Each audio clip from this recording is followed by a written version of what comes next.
Va aussi au-delà même de l'université, même au sommet de l'État. C'est une personne qui parraine le recrutement.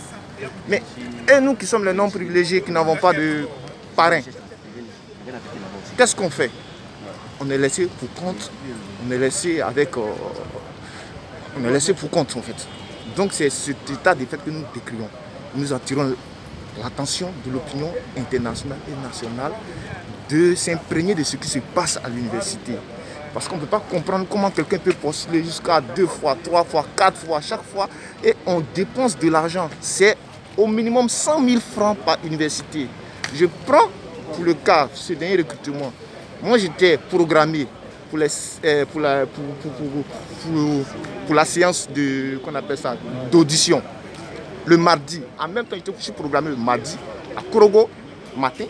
Le même mardi, je suis programmé à l'ENS. Le même mardi, je suis programmé à San Pedro. Je ne suis pas un génie. Donc, là, il y a quelque chose qui ne va pas. Soit on nous dit que les universités sont autonomes, soit c'est le ministère qui centralise, mais il n'y a pas une coordination au niveau de ce recrutement-là. Il y a un flou, il n'y a pas de transparence. Donc, moi, j'insiste sur cela. Ce que je peux dire. Et puis, ce qu'il faut retenir, on nous fait croire que les universités sont autonomes. En réalité, les universités ne sont pas autonomes. Parce qu'après toutes ces auditions-là, qu'est-ce qu'on constate? Les gens ils se rassemblent à tous ces ici, et puis ils nous parlent d'un jury spécial de recrutement.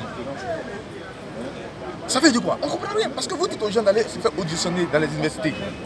Et après, on s'assoit dans un bureau climatisé, au plateau ici, et puis on décide du sort des gens. Et c'est pour ça que nous disons que le ministre d'enseignement supérieur, à l'heure actuelle là, il n'est plus un intellectuel valable. Il a occasionné la forfaiture. Pour nous, c'est une forfaiture. Des gens qui vont être auditionnés à San Pedro, à Boaké, partout. Et après, on leur dit qu'il y a un jury spécial. Et puis, on vous dit que c'est une commission nationale de recrutement. Et c'est ce que nous avons fait à Boaké. Et c'est ce que nous avons fait à Abidjan ici, partout et partout. Et donc, nous sommes dans une situation extrêmement grave. Grave pour l'avenir de la Côte d'Ivoire. Grave pour l'avenir du pays. Parce que des gens qui sont censés apporter le développement, les docteurs, qui sont traités de cette façon-là. Mais c'est grave, parce que l'école va mourir. Est-ce que nos petits frères auront le courage de faire le doctorat?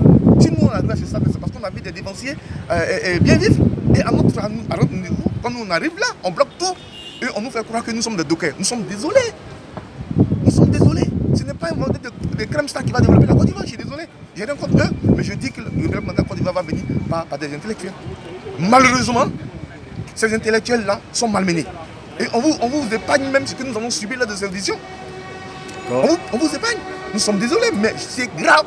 Et nous comptons sur vous, les gens de la presse, pour que cette affaire-là soit réglée une fois pour toutes. Donc, quel est l'appel au chef de l'État et à son Premier ministre? Si vous me permettez, oui, avant de revenir à votre question, je voulais dire que c'est grave ce qui se passe. Les gens vont poser un problème de budget. Ils vont poser un problème de budget. Ils vont dire que pour les recruter, il faut de l'argent.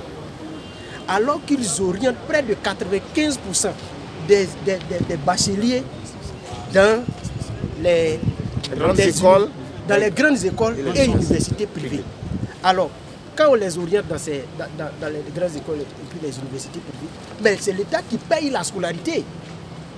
Ils sont en train de fermer des départements dans les universités publiques pour réduire la marge d'étudiants qui va en première année dans les universités publiques pour payer cher dans les écoles privées. Et donc l'argument du budget, l'argument budgétaire ne tient pas. Ça ne tient pas. Qu'est-ce qu'on veut laisser? Quel exemple, quel modèle on veut donner à la société? Des gens qui sont docteurs, qui disent qu'ils sont au chômage. Donc c'est vraiment sérieux. Et je dis que c'est vraiment une perte pour l'État de Côte d'Ivoire que nous, là, nous soyons au chômage. C'est une grave perte.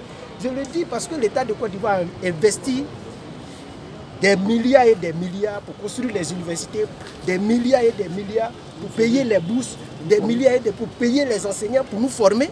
Et on sort et on doit venir s'arrêter encore pour dire on ne nous a pas recrutés. Ouais, donc vraiment, c'est ce que je voulais ajouter avant de revenir à la question. D'accord. Mais moi je pense que, comme on a dit tout à l'heure, le seul qui est capable à ce jour-là, pendant que nous sommes agressés, c'est le président de la République. Parce que connaissons nos régimes en Afrique, c'est seul le président de la République, le président Alassane Ouattara, qui doit exceptionnellement, comme Babo l'a fait en 2007, prendre un décret exceptionnel pour pouvoir recruter, c'est près de 3000 docteurs, pour remettre le compteur à zéro. Et après, maintenant, on va créer notre processus de recrutement. Mais pour l'instant, pour qu'on arrête le chômage des docteurs, il nous faut un décret exceptionnel du président de la